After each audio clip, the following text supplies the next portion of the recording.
Bien, buenas tardes a todos, queridos amigos. Es un placer estar nuevamente con ustedes. Vamos a continuar con la clase que habíamos iniciado previamente sobre las formas de extinción de las obligaciones tributarias. Por favor, me confirman si logran captar bien la imagen y se escucha bien la clase y si pueden ver la presentación que les he compartido, como siempre. Todo claro, licenciado. Muy Buenas bien. tardes, licenciado. Perfecto. Perfecto. Muy bien, bienvenidos entonces nuevamente. Vamos a continuar con el tema. ¿Se recuerdan que la clase anterior estuvimos hablando que nuestro código regula distintas formas en las que se puede extinguir la relación tributaria, las obligaciones tributarias? Y pues la doctrina nos las clasifica en una forma, digamos, normal en que puede extinguirse la obligación tributaria, que es mediante el pago. En ese sentido, podemos decir que el pago es la forma normal de extinción de las obligaciones tributarias. Y esto ocurre cuando el contribuyente pues entrega la cantidad de dinero que adeuda a la administración tributaria en la forma y en el plazo establecido en la ley. Sin embargo, nuestro código contempla en el artículo 35 otras formas que podríamos decir son excepcionales en las que puede terminar una relación tributaria.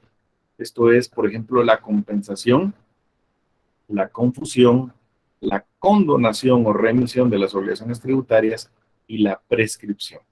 Hablamos en la clase anterior sobre el tema de la compensación.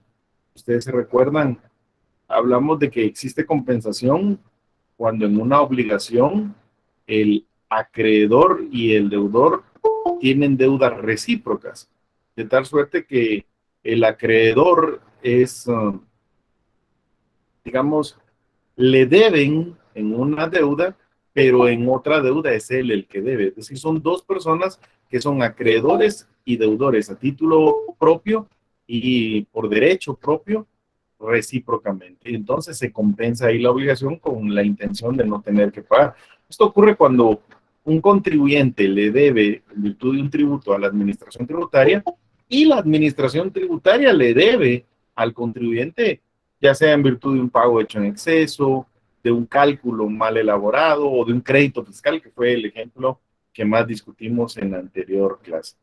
Eh, Además de la compensación, pues tenemos como tercer forma de extinción de las obligaciones tributarias lo que se llama la confusión. Yo creo que con esta no van a tener mayor problema. En el derecho tributario es muy rara la situación en la que puede ocurrir una confusión. De hecho, para serles muy honestos, en el derecho de obligaciones en general, incluso en el derecho civil, es una situación muy extraordinaria que se dé la confusión, pero puede darse casos de confusión incluso en el derecho tributario. Hay confusión cuando en una misma persona se reúnen al mismo tiempo las calidades de acreedor y deudor. Es decir, tendríamos una situación en que tenemos la misma persona es acreedor y es deudor de la misma deuda. Obviamente no tiene sentido de que se pague a sí mismo, sino que al reunirse esas dos calidades se da lo que se llama una confusión y la deuda se extingue o se extingue la relación tributaria en ese sentido. Yo les puse aquí un ejemplo, es muy poco lo que van a ver, pero igual era importante para tenerlo. Yo tuve un caso donde en una municipalidad le donaron un bien inmueble. Uno de los vecinos pues quería aportar para que la municipalidad construyera ahí una cancha polideportiva. Yo lo recuerdo muy bien el caso. Él llegó ante el alcalde y le dijo, mire, nosotros tenemos ese terreno, mi familia quiere donarlo a la municipalidad a efecto de que se construya ahí una cancha polideportiva. En el Consejo Municipal, pues yo asesoraba a esa municipalidad y me pidieron que cómo hacíamos el trámite para la donación.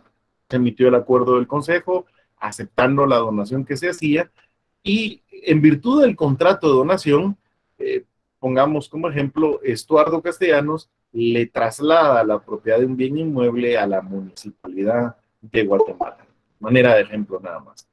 Pero resulta que cuando ya recibimos el bien inmueble, fuimos a examinar cómo estaba con el tema del pago del impuesto único sobre inmuebles. Recuérdense que el UCI es un tributo, pero es un tributo que se paga directamente a las municipalidades. Las municipalidades tienen su registro, digamos, fiscal de los bienes inmuebles que constan en su municipio y tienen la facultad legal para cobrar directamente el UCI. Pues resulta que este bien inmueble que le donaron a la municipalidad tenía una deuda de 2 años pendientes de pago del impuesto único sobre inmuebles. Y aquí se da esta situación que quiero ejemplificarles. En un principio, Estuardo Castellanos, dueño del bien inmueble, le debía a la municipalidad 2 años del impuesto único sobre inmueble. Digamos que eso, a manera de ejemplo, asciende a 10,000 quetzales. Solo es un ejemplo, ¿no? Pero en el momento en que Estuardo Castellanos le dona a la municipalidad, el nuevo propietario de ese bien inmueble es la Municipalidad de Guatemala. Entonces resulta acá que la municipalidad reúne las calidades de deudor de ese UCI y acreedor de ese UCI por disposición legal. Obviamente no tendría ningún sentido que la municipalidad se pagara a sí misma esa deuda tributaria y por lo tanto ahí se da una confusión y se extingue la obligación tributaria, ya que no puede cobrar el crédito tributario el mismo sujeto. Si es deudor y acreedor, al darse la confusión, se extingue, solo se emite, digamos, una resolución del Consejo Municipal donde se declara que al haber ahí confusión, se da por extinguida la obligación tributaria que estaba pendiente de pago para esa situación. Muy poco común que se dé esto de la confusión, pero igual el código lo contempla como una posibilidad en la que se pudieran reunir las calidades de deudor y acreedor al mismo tiempo en un solo sujeto. La cuarta forma de extinción de las obligaciones tributarias es la condonación, o también le llaman remisión. Vamos a ver. Vamos a hablar aquí técnicamente y vamos a decir que normalmente se toman como sinónimos. Cuando hablemos de condonación o remisión de una obligación, casi siempre se van a tomar como sinónimos, pues, que significan lo mismo, aunque técnicamente la condonación es una forma de extinción de las obligaciones tributarias en las cuales se perdona, oiga bien, a través de la emisión de una disposición legal, el pago de una deuda al contribuyente. Si es total, pues si se le perdona toda la obligación tributaria, se dice que es una condonación de la deuda.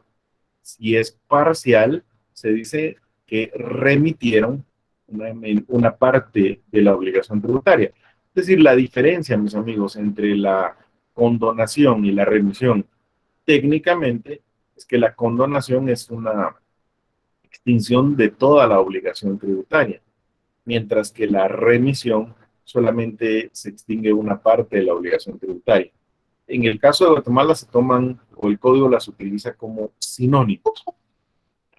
Hablemos que aquí vamos a encontrarnos con dos clases de condonaciones o de remisiones que contemplan nuestro código tributario, nuestra legislación tributaria. Por un lado tenemos lo que le han llamado las amnistías tributarias. ¿Qué van a hacer las amnistías tributarias?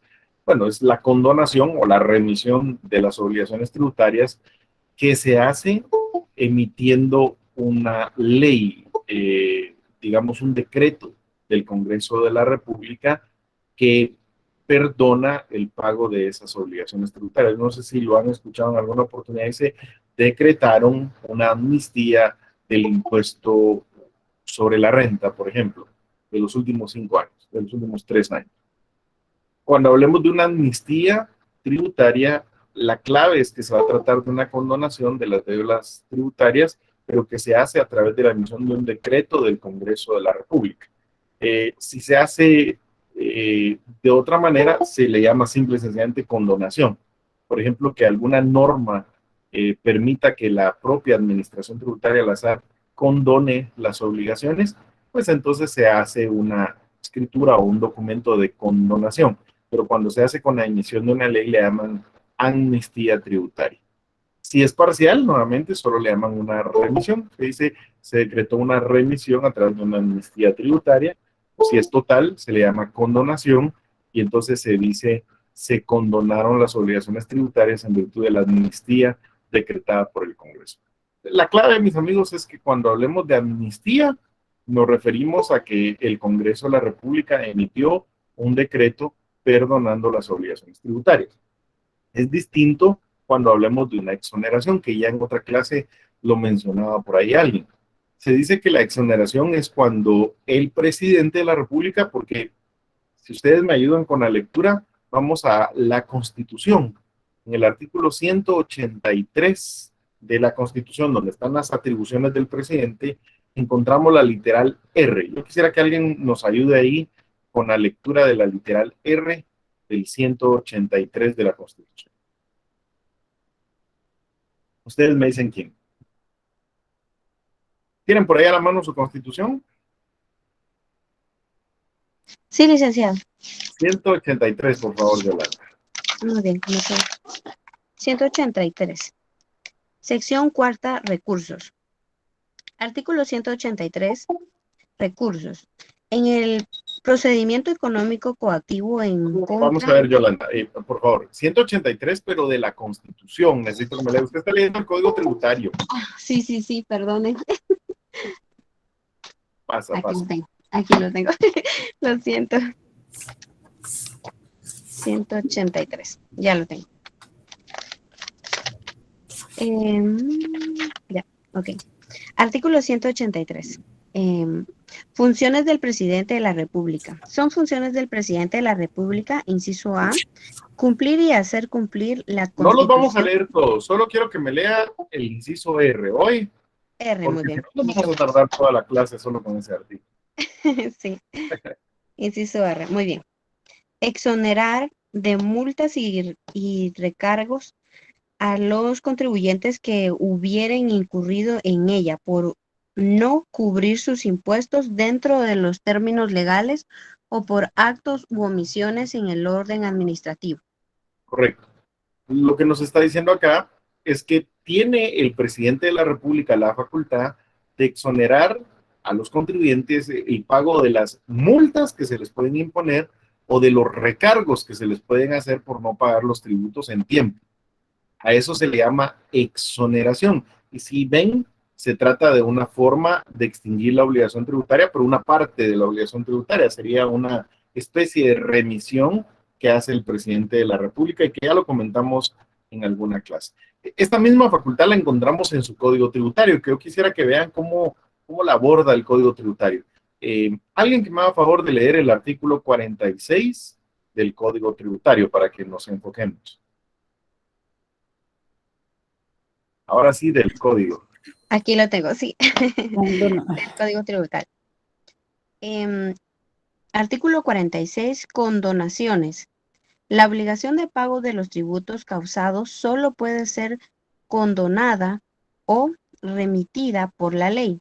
Las multas y los recargos pueden ser condonados o remitidos por el presidente de la República, de conformidad con lo establecido por el artículo 183, inciso R de la Constitución Política, sin perjuicio de las atribuciones propias del Congreso de la República y lo establecido en el artículo 97 de este código. Claro, eso del artículo 97 me interesa mucho que leemos la lectura porque es importante. Siempre en su Código Tributario, por favor, leamos el artículo 97. ¿Alguien más que me haga favor de darle lectura para que vea que tienen ahí a la mano su Código Tributario?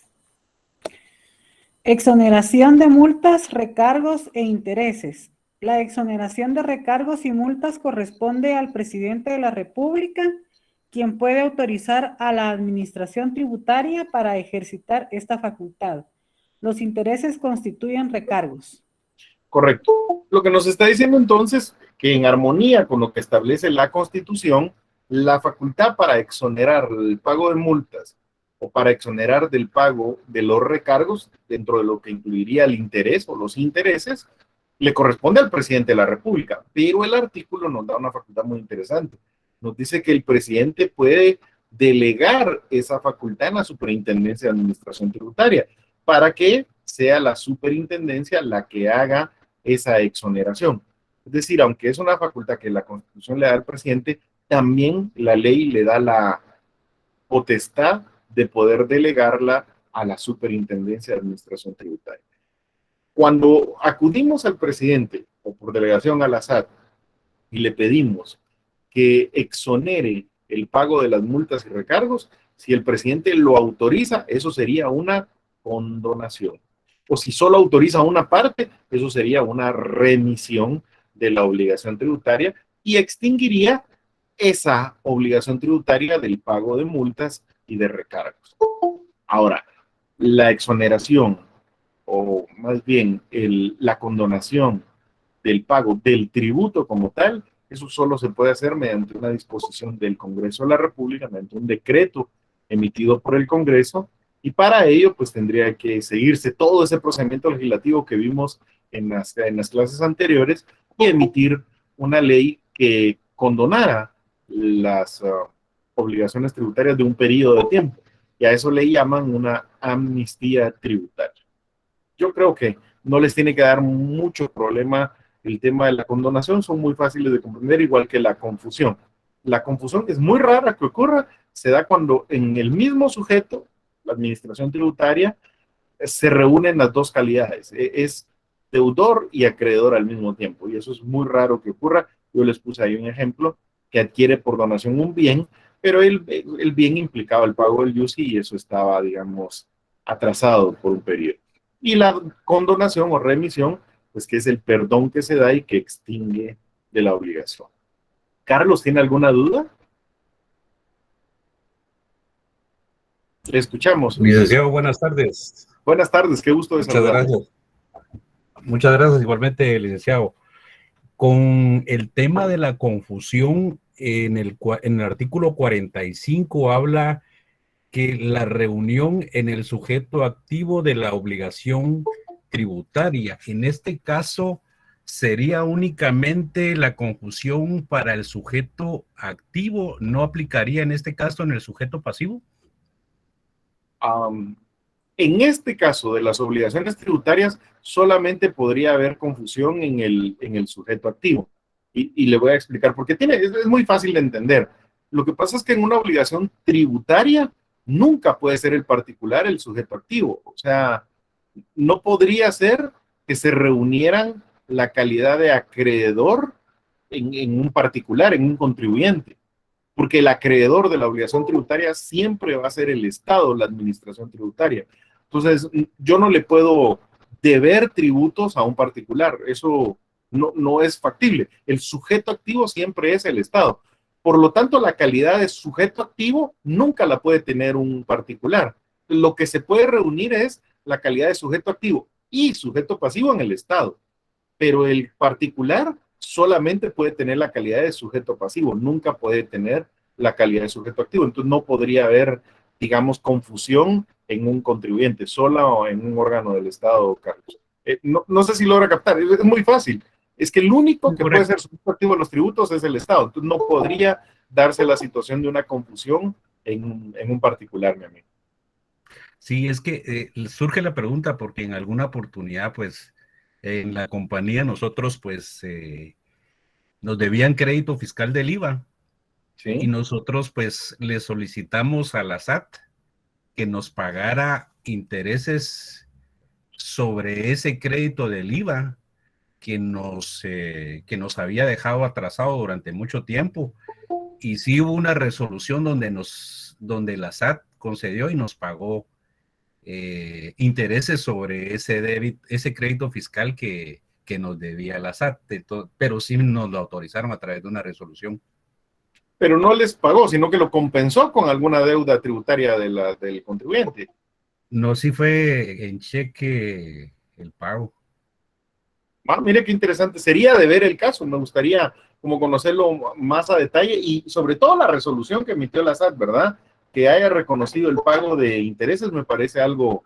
Fíjese que sí, en ese entonces fue hace como unos 4 o 5 años. A partir de esos años, la SAT hizo una modificación y nos cerró esa ese derecho para poder solicitarle intereses a la SAT por el reintegro del IVA atrasado. Claro. Pensaría, es muy interesante el caso, oye, sería de analizarlo un poco más a profundidad y ver la resolución, que me encantaría como para estudiarla. Pero es una situación, digamos, extraordinaria, Carlos. Es muy raro que eso se pudiera dar. Ok, gracias, licenciado. Había otro compañero por ahí que había levantado la mano, no sé si todavía tiene alguna duda. Si no, continuamos, mis Buenas amigos. tardes. Sí, buenas tardes, José. Perdón, es que había perdido su nombre. Oye, díganos.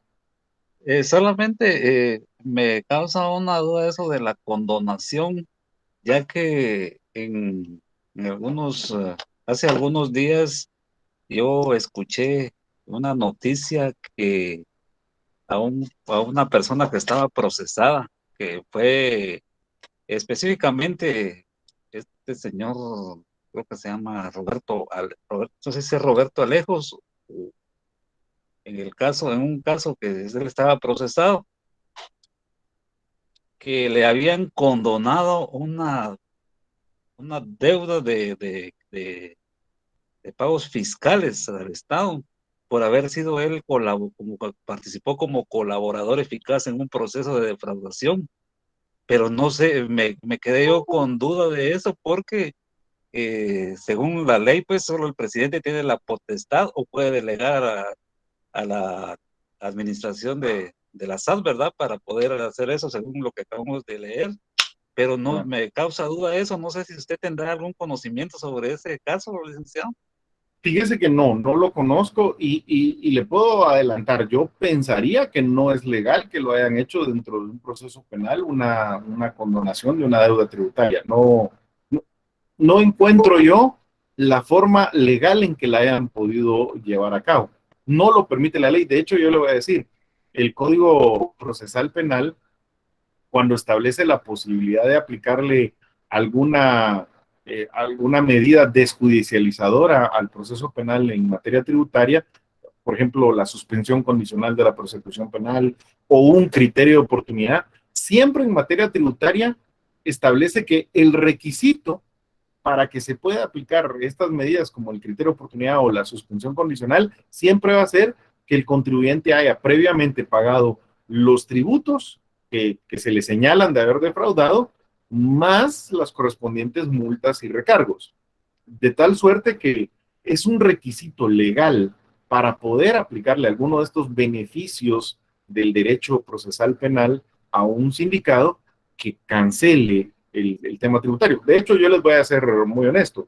En materia de derecho penal tributario, la solución siempre pasa por el pago de los tributos. O sea, usted no encuentra una forma de sacar a su cliente de un problema penal tributario sin que pague el tributo que ha defraudado. Salvo pues que demuestre que no existió la defraudación o el delito que le están señalando, pero eso es bien difícil. Realmente yo lo veo muy difícil, José. Pensaría yo, lo que sí puedo hacer, me comprometo, es tratar de investigar un poco el caso, ver si se trata, recuérdense que vamos a ver, recuérdense que los periodistas son periodistas, no son juristas. Y eso es muy importante tenerlo en cuenta. Muchas veces cuando uno lee una nota de prensa, debe tener presente que la persona que la está redactando no es abogado, no es jurista. Entonces, los términos que utiliza muchas veces confunden. A veces, por ejemplo, señalan le impusieron una multa cuando realmente se trata de una caución económica. Eso es bien común. Entonces, yo pensaría que puede ser alguna confusión del periodista que transmitió la información, pero yo me comprometo a que lo voy a investigar, José, para ver si lo hicieron.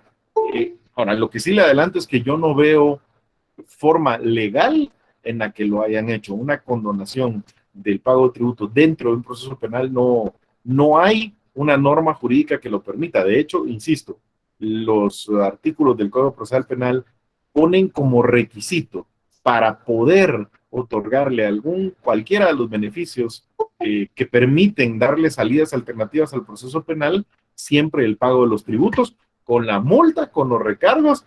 Incluso la redacción yo siempre la he criticado porque tendrá que haber hecho el pago de los tributos más los recargos y multas a juicio de la Superintendencia de Administración Tributaria. De tal forma que es la SAT la que define cuánto es lo que tienen que pagar, y yo creo que debería de ser el juez el que lo defina, pero bueno, así están los artículos. Igual yo me comprometo a que voy a tratar de indagar un poquito de eso, José, para ver si encontramos ahí algo que tal vez escarbando nos permita aprender qué fue lo que hicieron y si lo hicieron bien, o si no, pues analizamos qué fue lo que hicieron erróneamente.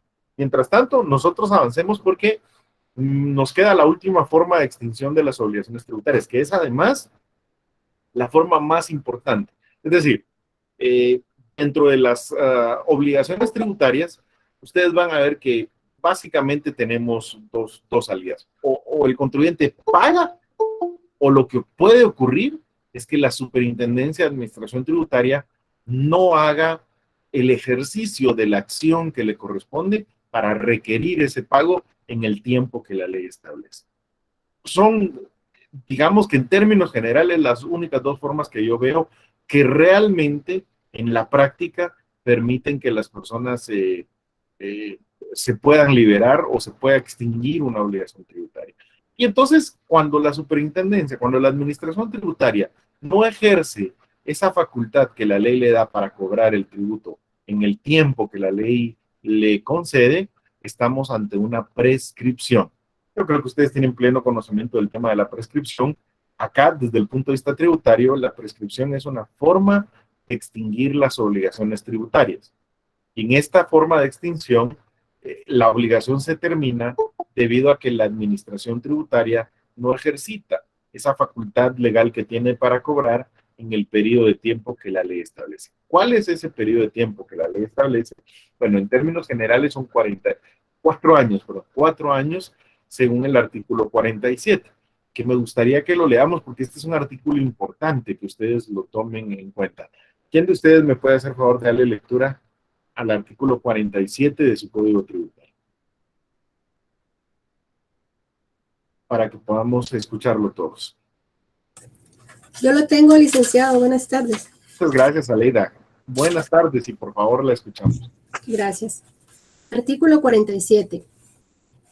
El derecho de la administración tributaria para hacer verificaciones, ajustes, rectificaciones o determinaciones de las obligaciones tributarias, liquidar intereses y multas y exigir su cumplimiento a pago a los contribuyentes o a los responsables, deberá ejercitarse dentro del plazo de 4 años.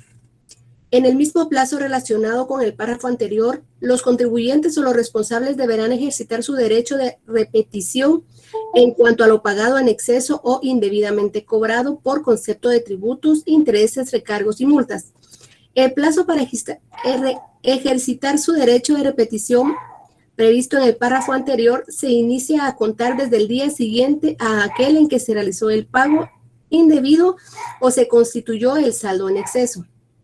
El derecho a solicitar la devolución del crédito fiscal del impuesto al valor agregado en efectivo o para acreditar a otros impuestos también prescribe en 4 años, plazo que se inicia a contar desde la fecha en que el contribuyente, conforme a la ley tributaria específica, puede solicitar por primera vez la devolución de dicho crédito fiscal. Muy bien, ahí hagamos la pausa. Muchas gracias, Aleida. En general, el artículo, como ustedes ven, es muy extenso y tiene muchísimos detalles que analizar, pero quedemos nosotros con lo que nos interesa. La ley en este artículo le está confiriendo a la Superintendencia de Administración Tributaria un plazo. Es un plazo de 4 años para que ejercite esa facultad que tiene para poder hacer el requerimiento de pago al contribuyente, para poder cobrarle al contribuyente el tributo. Yo quiero que ustedes lo vean de esta manera.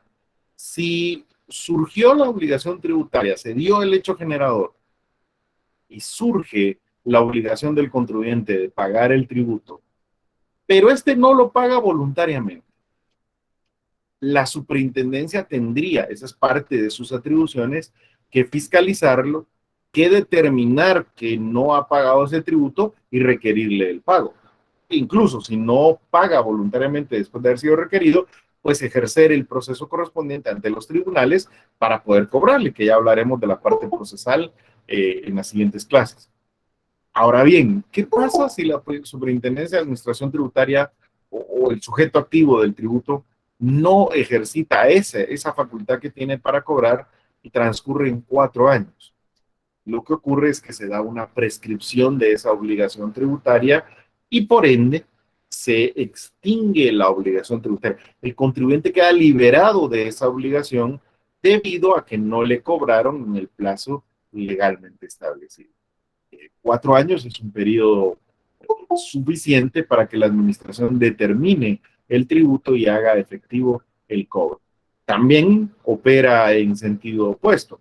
Según lo que nos lee Aleida, también cuando yo he hecho un pago en exceso de un tributo o yo tengo crédito fiscal por virtud de un tributo, para requerir que la superintendencia me devuelva ese crédito fiscal o me devuelva el pago en exceso, también tengo un plazo de 4 años. Y si no requiero esa devolución o ese pago en exceso en el periodo de 4 años, pues también prescribe mi derecho. Entonces, el término de prescripción en general acá en tributario es de 4 años.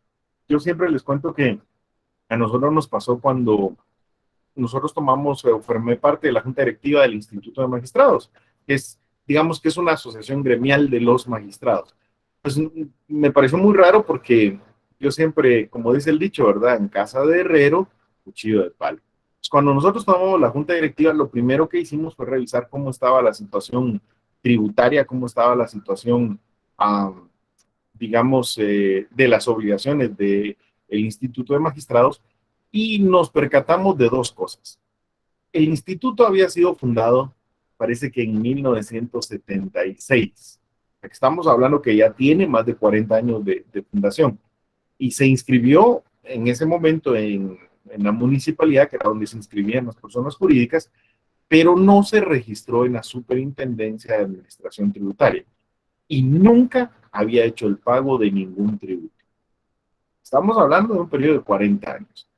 En principio, ¿verdad?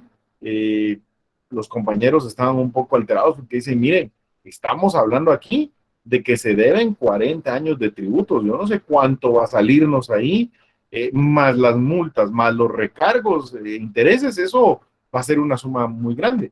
Pero afortunadamente ahí dentro de la Junta Directiva había unos compañeros que, bueno, son magistrados de la sala de lo contencioso tributario y que dominan muy bien estos temas. Y platicando con ellos decíamos nosotros, no, miren, no nos atormentemos porque no nos pueden cobrar los 40 años. Aún y cuando realmente existiera la obligación del instituto de haberse inscrito y de haber pagado, digamos, algún impuesto en ese periodo, no puede venir la superintendencia hoy y cobrarnos 40 años de tributos. ¿Por qué, mis amigos? Porque el derecho que ellos tenían para cobrar los tributos ya les prescribe. ¿Qué es lo que nos pueden cobrar? Lo que no ha prescrito, y como la prescripción es de 4 años, decíamos ahí, lo que nos podrían cobrar en todo caso serán los últimos 4 años. Pero antes de darle la palabra a los que levantaron la mano, quiero que tomen en cuenta algo. Aquí el problema que tenía el instituto es que no se había inscrito.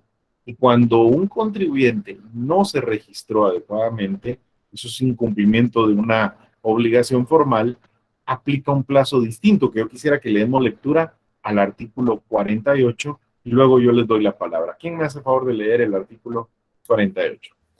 Artículo 48. Prescripción especial. A ver, no se peleen, una por una. Si tienen, por favor, ahí. Mayra, léanos usted. Está bien. Artículo 48. Prescripción especial.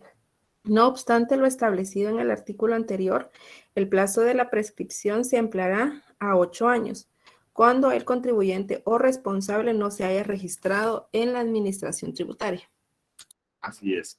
Entonces tenemos un periodo casi que del doble. O sea, de hecho, es el doble por el hecho de no haberse inscrito el Instituto de Magistrados. Entonces sí se nos presentó una situación bien compleja, mis amigos, porque nos vimos ahí de que podía llegar a cobrarnos la superintendencia los tributos de los últimos 8 años. Y eso sí ya era algo considerable. Pero al final, pues en Junta Directiva lo discutimos y dijimos, lo que nosotros tenemos que hacer de inmediato es regularizar la situación del instituto. No puede ser que el Instituto de Magistrados no esté cumpliendo con las obligaciones que tiene tributariamente. De tal forma que lo inscribimos, Afortunadamente, de una vez hicimos el trámite para que se reconociera como exento de algunos tributos por ser una organización sin ánimo de lucro y logramos la resolución sin mayores. Y tuvimos que pagar una multa por haber hecho la inscripción extemporáneamente y por no haber pagado algunos tributos, pero realmente no fue una cantidad tan grande como se pudiera pensar, tomando en cuenta que era una entidad que tomamos con 40 años de atraso en el tema tributario. Compañero Julio había levantado la mano, no sé si todavía tiene alguna duda o alguna participación que quiera hacernos o seguimos. Julio, ¿está por ahí todavía? Sí, licenciado, muy buenas noches. Buenas Fíjese, noches, qué gusto licenciado, saludar. que yo tengo aquí una persona en la otra línea que también está viendo la clase, que ella en el 2003, bueno, ella tenía su empresa pequeña como contribuyente. Es contribuyente, ¿cómo está, tía? Era porque se facturaba, ¿qué? Bastante. Ah, ya. Ajá. Bueno, el caso, licenciado, era que ella facturaba bastante, pero en el año 2013, la contadora no hizo el pago y se robó el dinero y todo eso. Y ella le Sí. pagaba en efectivo, no hay cheques. Entonces, la pregunta concreta es, ¿eso ya prescribió o eso no? Porque si son 4 años, 2013 me dijo que es el periodo. efectivamente, el año 2013 le está cobrando la SAT. Sí, eso ya prescribió. Ahí habría que ejercer como defensa el tema de la prescripción. Solo que vamos a ver en la siguiente diapositiva, mi estimado Julio, que hay algunos casos en que la prescripción se interrumpe. Entonces, antes de darle una respuesta directa, yo le diría que primero tendríamos que analizar si no se da uno de los supuestos de interrupción de la prescripción. Pero en principio yo le diría que la SAT venga en el 2021 a querer cobrarme tributos del 2013, yo en principio buscaría defenderme con prescripción, ¿verdad? A reserva de que estudiemos las posibles causas de interrupción hoy. Causas de interrupción. Gracias, licenciado. Gracias. Aleida, ¿usted tiene alguna duda sobre esto? O sobre lo que sea. Sí, licenciado, una pregunta. Es que fíjese que yo he visto mucha gente que pronto se pone a trabajar en el Estado y le exigen que tiene que facturar. Entonces se van a inscribir, pero trabajan 2, 3 años y lo dejan. Entonces, si ellos no siguen facturando, eso se les va acumulando. Y digamos que al momento de que ellos quisieran arreglar su situación, ellos tienen que pagar todo eso, o para ellos también habría una exoneración, o estoy equivocada en lo que he comprendido.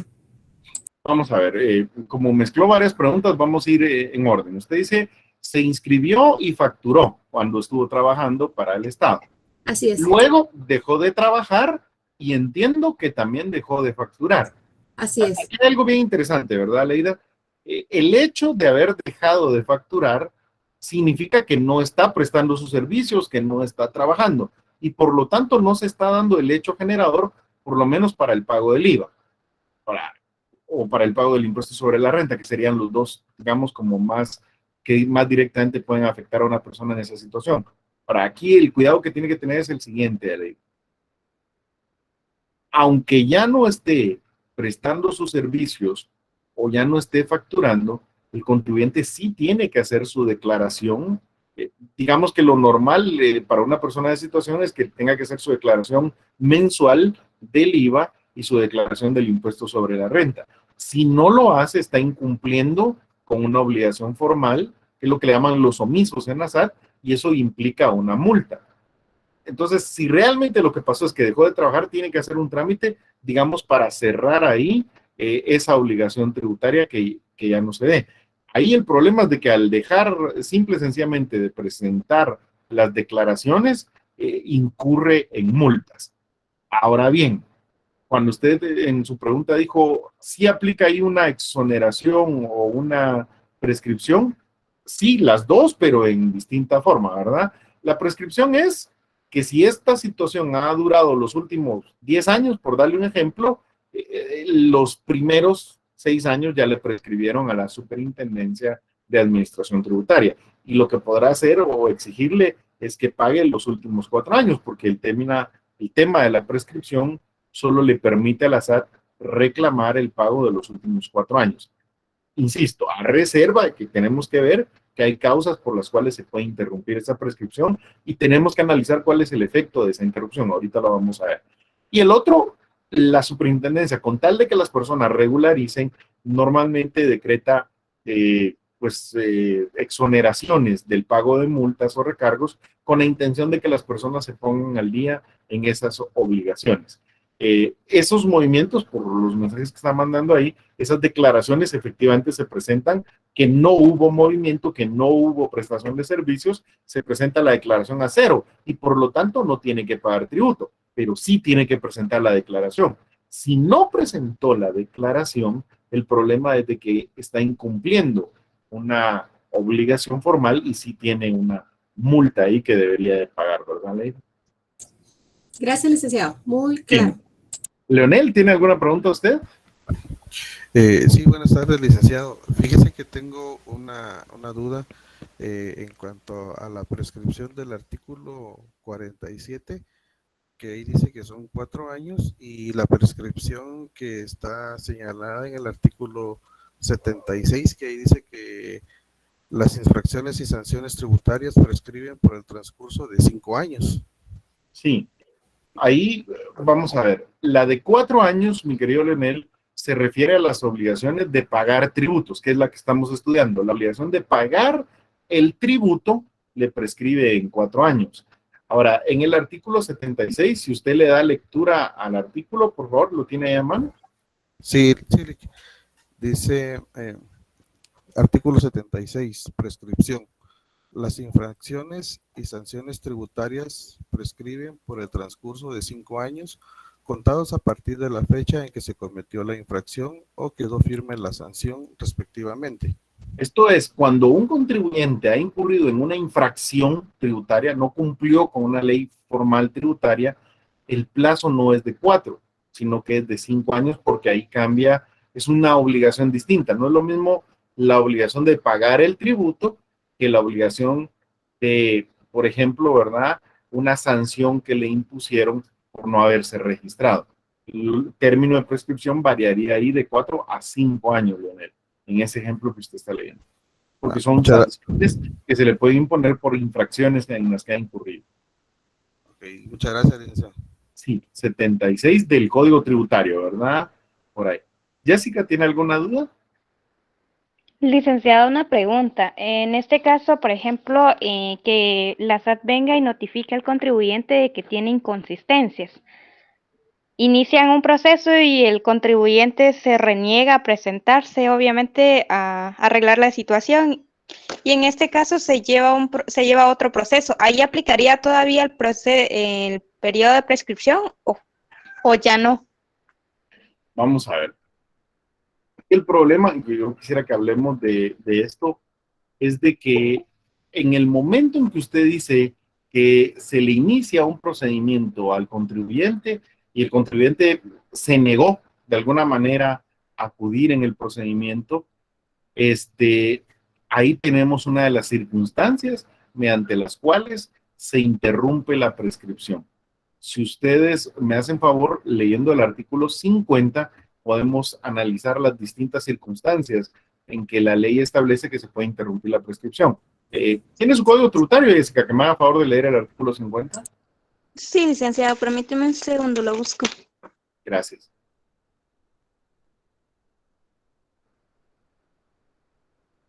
Dice interrupción de la prescripción.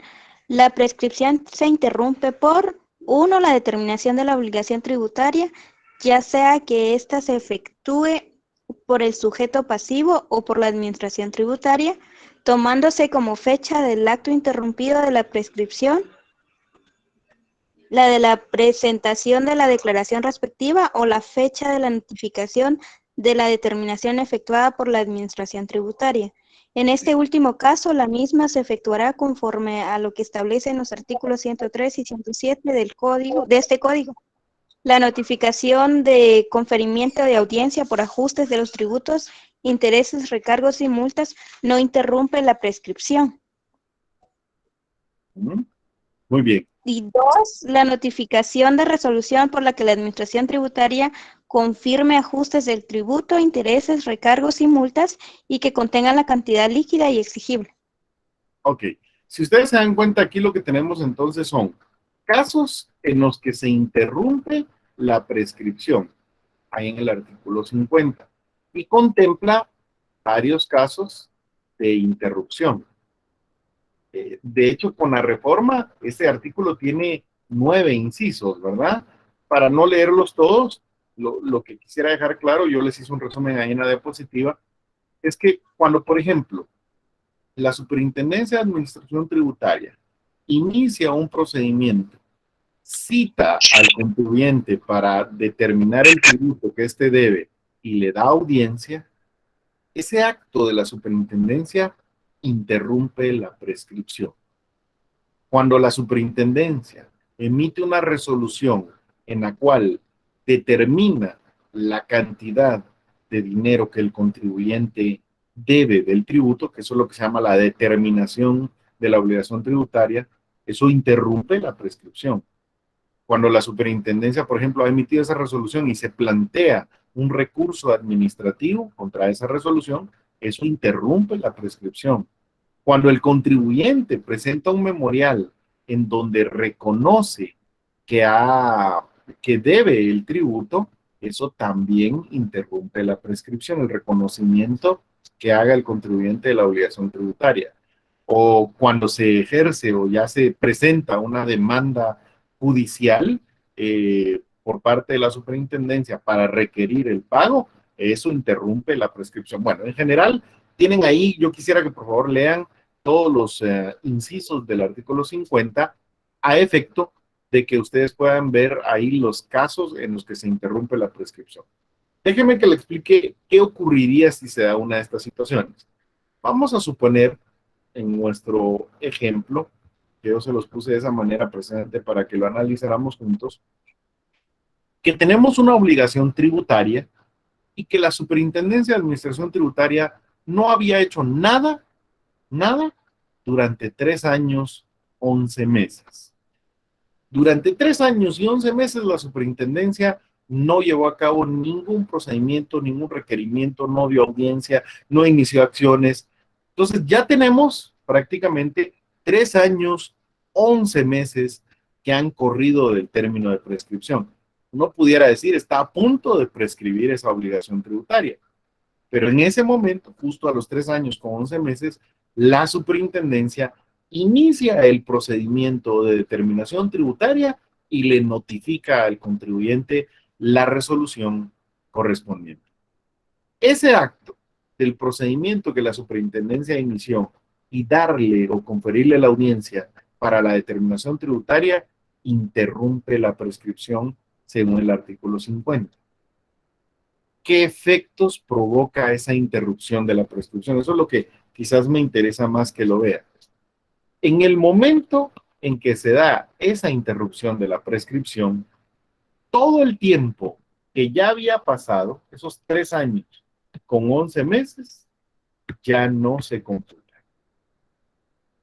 Y empezamos a computar desde cero el plazo nuevamente.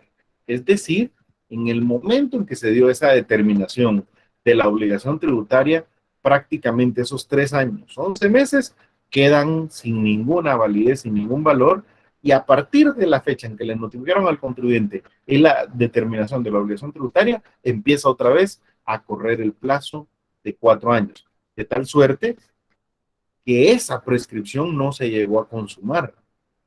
No puede el contribuyente decir es que ya prescribió el derecho que tenía la SAT para cobrarme, porque al haberse dado una de estas circunstancias, se interrumpió esa prescripción e inutilizó todo el tiempo que había transcurrido previamente a esa interrupción.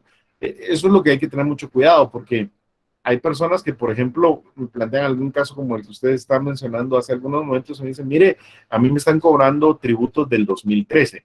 Bueno, en principio, yo como les digo, yo diría que ese tributo ya prescribió y que la SAT no podría cobrarlo. O sea, a priori yo diría que la SAT ya no tiene derecho a cobrar ese tributo del 2013 porque ya le prescribió.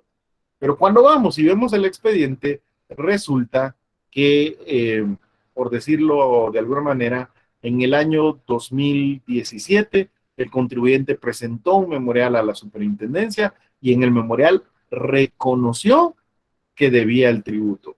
El hecho de haber reconocido el tributo interrumpe la prescripción. Entonces, todo el tiempo que había transcurrido desde el 2013 hasta ese memorial se inutiliza. Y ahí empezó a correr nuevamente un nuevo plazo de 4 años de prescripción.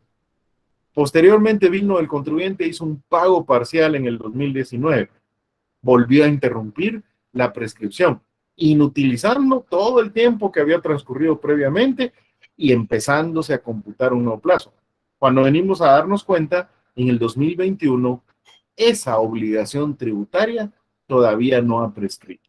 ¿Y por qué no ha prescrito? Porque hubieron 2 hechos que interrumpieron la prescripción desde aquella fecha del 2013 en que empezó o que se podía exigir la misma. De tal suerte que realmente para decirle a alguien si la obligación tributaria ya prescribió o no ha prescrito, es necesario que uno tenga a la vista el expediente, que estudie el expediente y analizar que no se haya dado ninguno de los casos de interrupción de la prescripción, porque eso cambiaría por completo el contenido del tema, ¿verdad? Ustedes me Licenciado dicen Castellanos, si buenas tienen- noches. Buenas noches, Ana, díganos. También ese tiempo también aplica para el impuesto del UCI.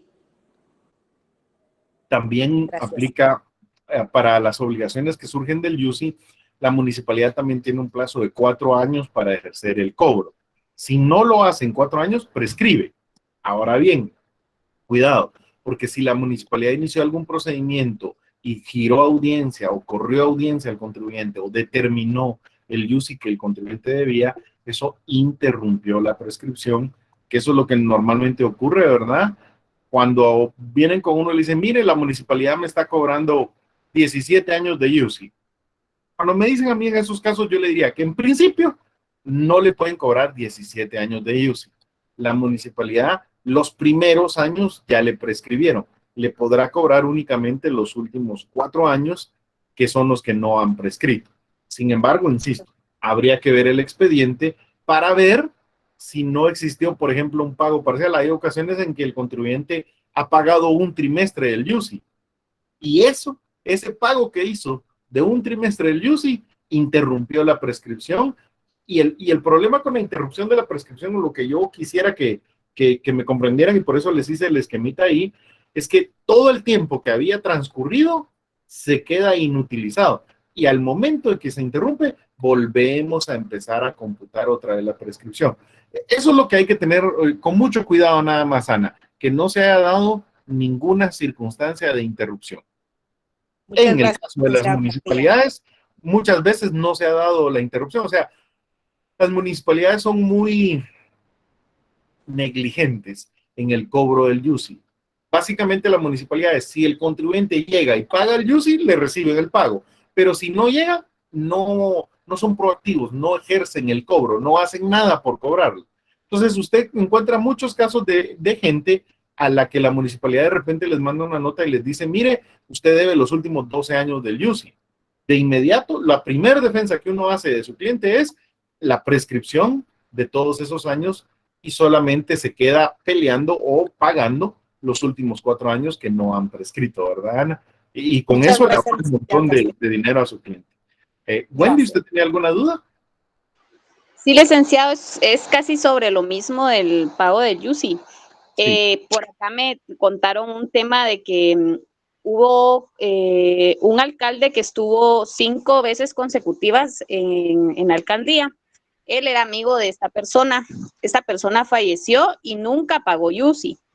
A la actualidad, el alcalde actual quiere quitar el terreno, se puede decir, porque es un lugar donde tiene apartamentos de alquiler, por el cobro de ese UCI que tiene atrasado. ¿Se puede hacer eso?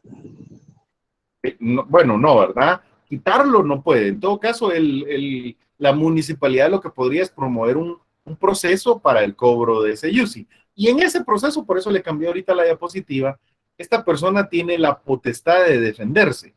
¿Cómo se defendería frente a este cobro? Bueno, yo le diría, mire, si usted tiene 20 años de estar en la municipalidad y en esos 20 años no se pagó el UCI de ese bien inmueble, los primeros 16 años ya prescribieron. yo le plantearía una excepción de prescripción en ese proceso donde le estén cobrando. Y obviamente lo que sí tiene que pagar son los últimos 4 años de UCI, porque esos todavía no han prescrito, ¿verdad? Bueno, también puede ser que no esperemos a que nos demande la municipalidad. Lo que podríamos hacer es nosotros iniciar un proceso, una acción de prescripción, acudir ante un tribunal solo para que el tribunal declare que ya esos 16 años han prescrito y que por lo tanto no los puede cobrar. El gran problema es que muchas veces las personas no buscan asesoría jurídica y entonces la municipalidad les dice, mire, es que usted debe 20 años de UCI y si no paga le vamos a quitar el bien inmueble.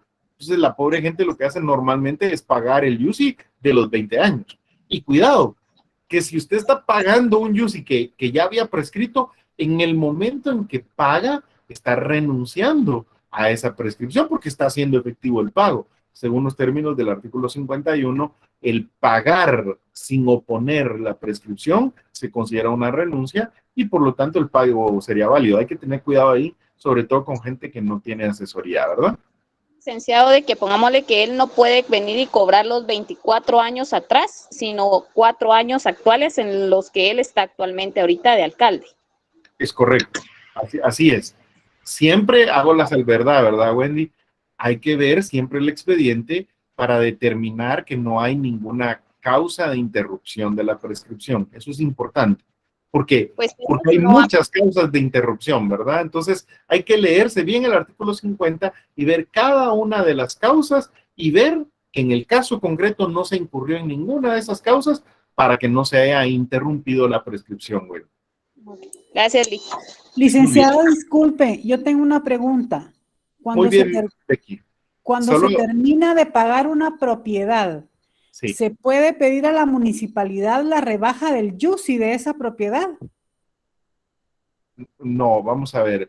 Rebaja del UCI, usted dice, es pagar menos de UCI. Exacto, Lic. No, digamos que el UCI, Becky, se determina con base al valor del bien inmueble.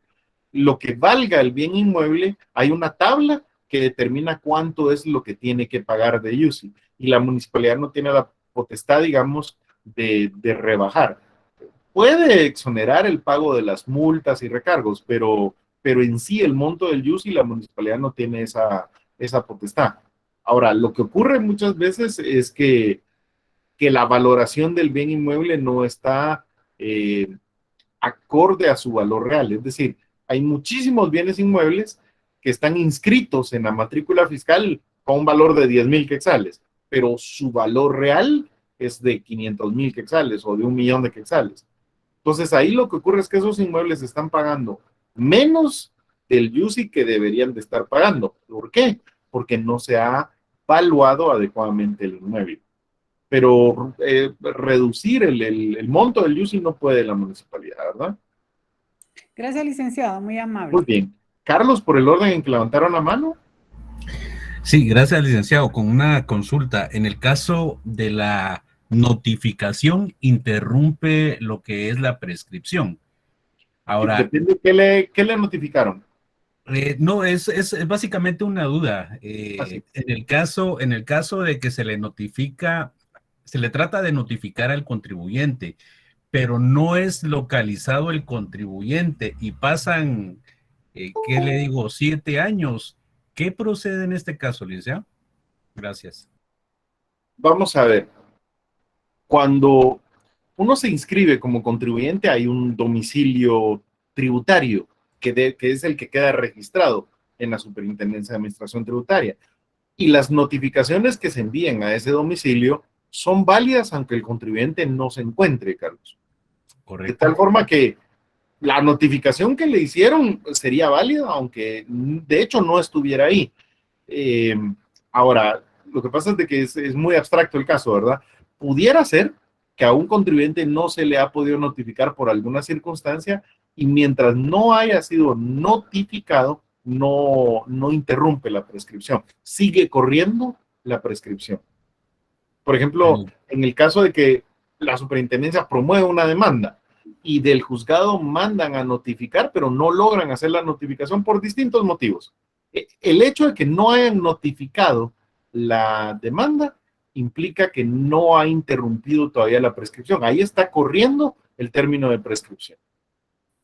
Ah, perfecto. Hasta Sí, que es se que- haga correctamente la notificación. Ya, sí es que me llegó a mis oídos, ahorita vengo a la memoria un caso donde realmente el cliente, pues ahí sí con dolo, ¿verdad? Andaba huyendo porque no quería pagar unos impuestos que están exigiendo, pero desapareció del lugar donde estaba el domicilio fiscal.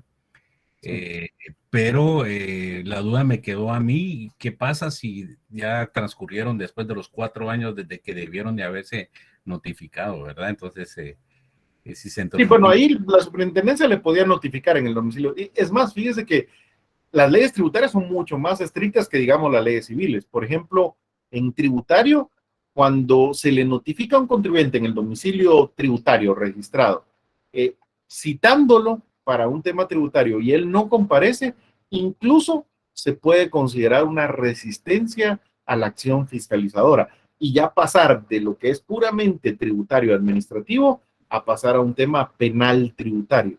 Se considera el hecho de no presentarse o de no permitir las auditorías de la superintendencia un delito y puede ser perseguido penalmente por no colaborar con la administración tributaria en la determinación de los tributos. De tal suerte que, por ejemplo, si usted me dijera, es que él cambió de domicilio, al cambiar de domicilio, según el Código Tributario, tiene un plazo de 30 días para registrar ese cambio de domicilio en la SAT. Y si no registró el cambio de domicilio, está incurriendo en una nueva infracción tributaria que genera una nueva sanción que se le puede imponer. Pero las notificaciones que se le hagan en el domicilio registrado son válidas. Así que eso no debería detener a la Superintendencia de Administración Tributaria, ¿verdad? Muchas gracias, licenciado, me quedó bien claro. Muchas gracias. Julio, ¿usted tiene alguna duda? Sí, licenciado, mi pregunta es con relación al UCI. Por ejemplo, pasan 5 años de no pagar, quiere decir que prescribieron 4 y pagó 1 año. La segunda pregunta es, cada 3 meses ellos envían un recibo, lo dejan debajo de la puerta. ¿Eso no se toma como notificación, licenciado? No, eso no es notificación. Ok, Correcto. excelente. Esa es mi pregunta, licenciado. Básicamente usted me dice que no ha pagado UCI los últimos 5 años. Yo diría, ¿verdad? Ajá. En el ejemplo, ¿verdad? No estoy diciendo usted, sino en el ejemplo que dio, la persona no ha pagado UCI los últimos 5 años. Como el UCI prescribe en 4 años, la facultad que tiene para cobrarse le prescribe, correctamente ahí ya prescribieron esos 4 años de UCI y por lo tanto no está obligado, digamos, a pagarlo. Vamos a ver. Es que como lo planteó, dijo, solo tiene que pagar 1. No. Si tiene 5 años, la prescripción desde el día de hoy para atrás son 4 años los que tendría, le podría cobrar. 4 años, ¿verdad? Lo que ya no le pueden cobrar es el que ya prescribió, el primer año de esos 5 que ya quedó fuera del término de prescripción. Yo lo había entendido mal. Porque prescribe. En el ejemplo que está dando son 5 años. Como la prescripción son 4, le pueden cobrar este y este, ¿verdad? Los últimos 4 se los pueden cobrar todavía porque todavía no han prescrito, todavía está dentro de ese término de prescripción. Pero el primer año ya prescribió porque queda fuera del término de prescripción. Se lo digo porque lo dijo al revés, ¿va? Usted dijo solo me pueden cobrar el último. Ajá, porque como prescribía los 4 años, supuse que los 4 ya prescribieron. Y No, ya prescribió ¿verdad?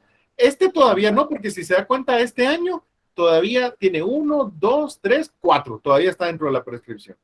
Ya entiendo. Todavía no ha prescrito porque solo hay 1, 2, todavía está dentro de la prescripción. Ok, licenciado, ya entendí. Muchas gracias. Gracias a usted. Esvin, ¿usted tiene alguna duda?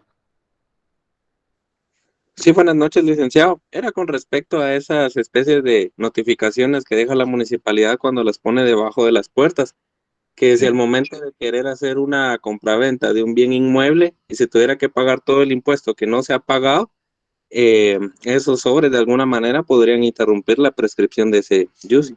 Gracias. No, esos sobres no, esos no son notificaciones, ¿verdad? Eso no.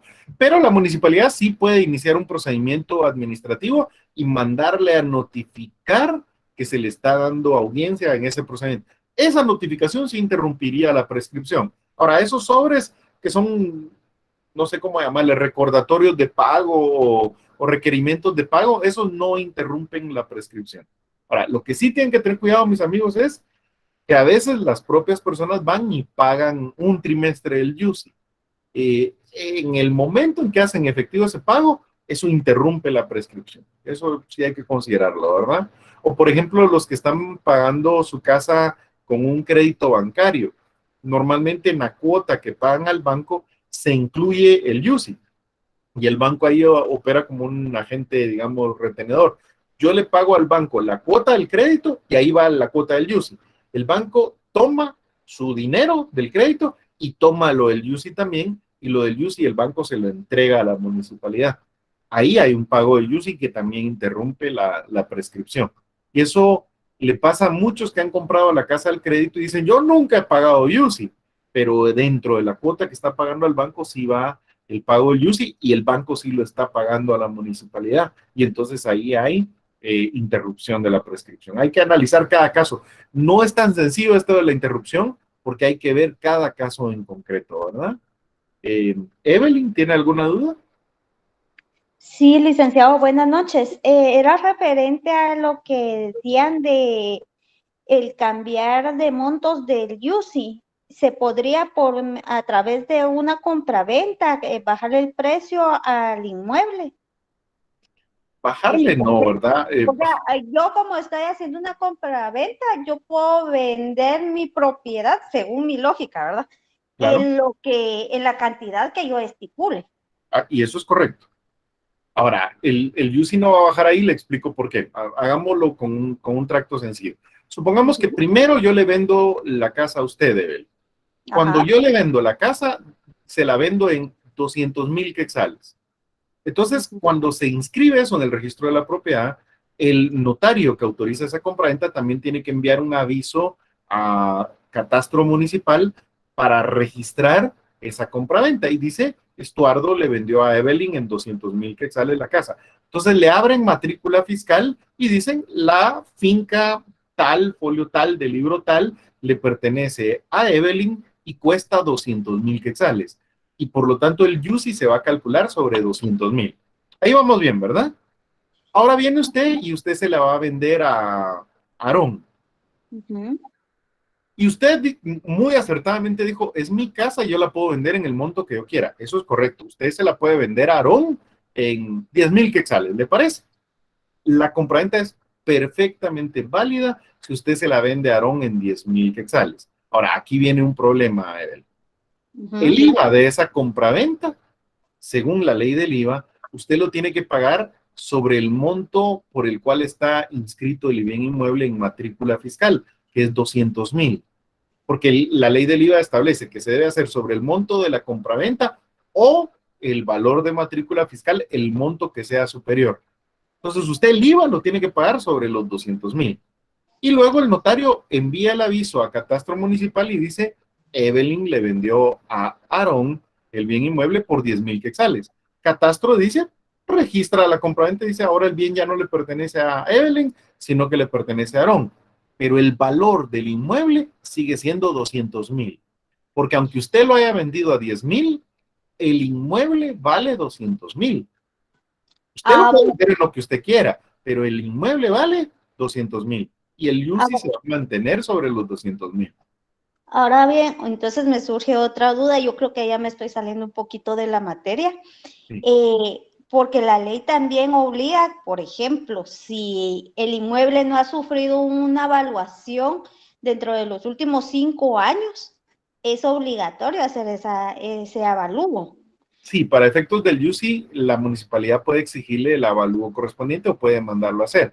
Ahora, el problema aquí, Evelyn, es que los inmuebles, conforme son valuados, la tendencia normal es que valgan más siempre. Sí. Salvo raras excepciones, ¿verdad? Pero sí podría pasar esto, vamos a ver. Supóngase que yo tengo un bien inmueble inscrito por 200,000 quetzales y me hacen un avalúo Y al hacer el avalúo, resulta que el bien ya no vale 200,000, sino que vale 100,000. Ahí sí pagaría menos de UCI. Pero O para sea, que eso no eso es ocurra, opción, pero sí se podría dar. sí, sí se podría dar, pero es muy difícil que eso ocurra, ¿verdad? Porque los inmuebles tienden a valer más, ¿verdad? Ah, ok. Sí, Esa, sí esa se era podría. mi duda. Sí. Ah, Y recuérdese que aquí el tema es de que el avalúo ni siquiera es comercial, sino que el avalúo es para efectos del UCI y lo hace la propia municipalidad. Así que normalmente los avalúos van a tender a subir, ¿verdad? Siempre, siempre. ok. De hecho, les voy a contar, la Municipalidad de Guatemala incluso sacó su reglamento donde para hacer esos avalúos, porque la Municipalidad de Guatemala se dio cuenta que la mayor parte de los bienes en el municipio estaban inscritos en la matrícula por un valor mucho menor de su valor real. Entonces, para hacer esos avalúos, lo que hicieron es que sacaban un helicóptero y desde arriba le tomaban fotos a los inmuebles. Y con una foto aérea se la llevaban a un arquitecto de ahí de la municipalidad y el arquitecto hacía el avalúo aéreo, le llamaron. Desde arriba decía, este bien inmueble, por la ubicación que tiene, el tamaño que tiene y las características que tiene, no vale 200,000, como dice ahí, sino que vale 600,000. Y le mandaban a notificar el reavalúo que hicieron y obviamente eso implicaba un pago mayor de UCI. La tendencia normal es a que el UCI se vaya incrementando. Incluso cuando uno construye, recuérdense que uno tiene que pedir licencia municipal. En el momento en que le autorizan la licencia, reevalúan el inmueble porque va a tener una nueva construcción y va incrementándose el valor del UCI. Ah, ok. Gracias, licenciado. Muy bien. Aarón, ¿tiene alguna duda usted? Sí, licenciado, buenas noches, gracias.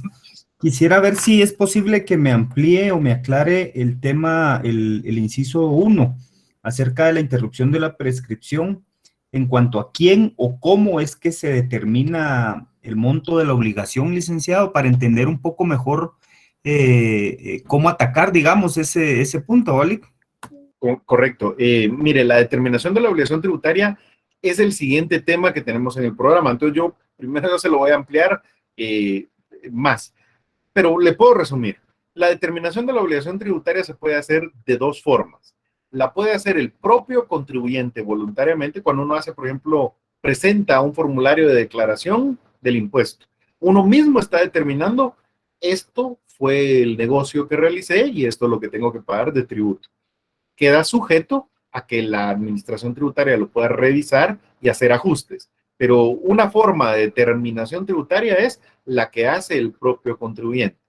La otra forma de determinación tributaria es la que hace la Superintendencia de Administración Tributaria. La ley le da la facultad a la superintendencia para que le pueda calcular cuánto es lo que tiene que pagar de tributo al momento en que se da el hecho generador. Para eso hay un procedimiento, hay una serie de pasos. Inician el procedimiento y le confieren audiencia. Usted evacúa esa audiencia, se presentan pruebas y luego se emite una resolución en la cual determinan el tributo. Y hay dos formas, puede ser sobre base cierta o sobre base presunta.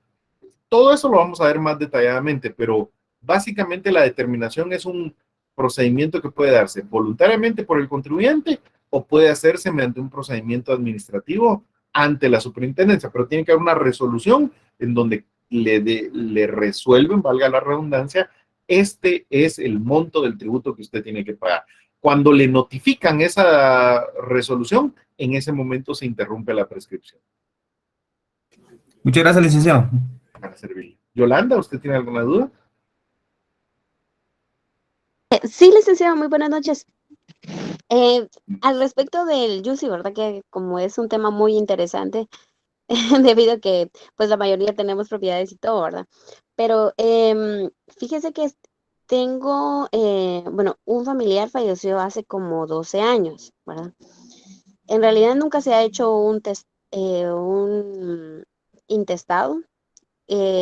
O sea, prácticamente la propiedad está ahí, sin que nadie la toque ni nada de eso. Entonces, mi pregunta es, al momento de que se empiece a hacer el avalúo y todo, hay que pagar todos esos años, obviamente todos esos años de UCI no se pagarían, ¿verdad? Pero, ¿cómo es, o se pierde esa propiedad en el transcurso de de ese tiempo o cómo sería? Es que había dicho, pues, en una ocasión en la municipalidad que pues esa propiedad se la quedaba la municipalidad debido a que nadie ha reclamado o pagado nada de Yusi, ¿verdad? Entonces yo considero que no es correcto, No, ¿verdad? nuevamente, ¿verdad? Mire, ustedes recuérdense, la municipalidad va a decir, usted me debe 20, 30 años de use y me los tiene que pagar todos. Precisamente por eso el contribuyente tiene derecho a defenderse. Y una forma de defenderse es planteando la excepción de prescripción. Si ellos no cobraron el UCI dentro del plazo que la ley les da, ese UCI fue prescribiendo. Lo que le pueden cobrar serán los últimos 4 años. Eso sí, no hay forma de evitar el pago, ¿verdad? Así que yo diría que no. Ahora, el proceso sucesorio es independiente del cobro del UCI. O sea, lo del UCI lo pueden arreglar sin necesidad del tema del pago del UCI. Y si la municipalidad lo que quiere es quedarse con el bien, es importante promover la acción de prescripción o la excepción de prescripción para que se declare que esos años ya han prescrito y que por lo tanto la municipalidad al no haber cobrado el UCI perdió el derecho de ese cobro, ¿verdad? Pero es cuestión de que hay que pelearlo. O sea, no opera de oficio, sino que hay que reclamar la prescripción, ¿verdad? Muchas gracias, licenciado. Jorge, ¿usted tiene alguna duda también, mi amigo?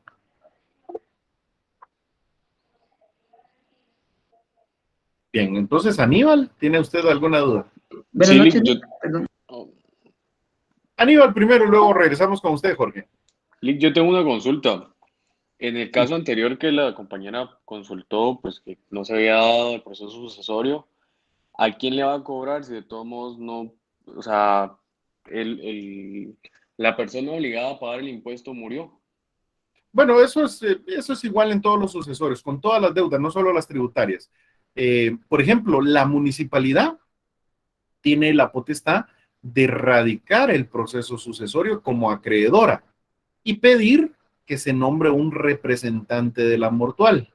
Y ya nombrado el representante de la mortual, se le demanda al representante de la mortual el pago del tributo, del UCI. Ahí sí pudiera ser que si él no paga, se inicia el proceso y se remate el bien y se venda para el cobro del UCI. O sea, siempre hay mecanismos ahí, Aníbal. No lo piensa en la municipalidad. Piense usted que yo le debo dinero a usted y muero.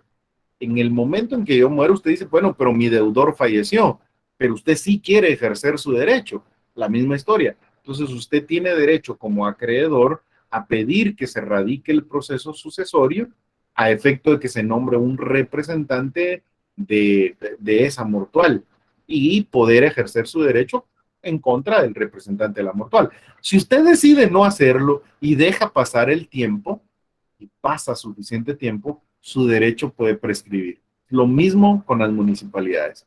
Si quieren ejercer el derecho de cobrar el UCI, tienen que promover la acción correspondiente y si no lo hacen, les prescribe ese derecho. Gracias. Jorge, ahora sí. Perdón, Lick, es que me había confundido de botón y estaba hablando solo. Tengo esta duda. Cuando uno ejercita la acción de prescripción, debe de hacerlo antes de acudir a la municipalidad, porque si no, se interrumpe, ¿verdad? Porque se hace sabedor de todos estos años de que debe el UCI, ¿no? Mire, el hacerse sabedor no interrumpe la prescripción. Sería, por ejemplo, yo sí puedo acudir a la municipalidad y decir, mire, quiero regularizar el pago del UCI de este bien inmueble. Lo normal, Jorge, es que en la municipalidad me diga, mire, usted debe los últimos 20 años y tiene que pagar en los 20 años porque si no nos vamos a quedar con el inmueble. En ese momento, entonces uno habla con el encargado. Cada municipalidad tiene una estructura distinta, ¿no? Pero digamos con el encargado ahí del cobro del UCI y le dice, mire, los primeros 16 años ya le prescribieron. Ustedes ya no me pueden cobrar esos 16 años. Yo sí quiero regularizar pagando los últimos 4 años y que declaren ustedes que ya prescribió. Normalmente la municipalidad lo va a aceptar y lo va a explicar por qué. Es preferible recibir el pago de los últimos 4 años que no recibir nada. Entonces, normalmente cuando Todos los casos en los que yo he ido a una municipalidad a arreglar problemas como este, los hemos arreglado ahí en la municipalidad. Pero bueno, si el funcionario de la municipalidad dice, no, usted va a pagar los 20 y si no lo demandamos y le quitamos el bien, pues entonces hago mi memorial y acudo a tribunales demandando, en este caso a la municipalidad, una acción para que se declare la prescripción de ese UCI.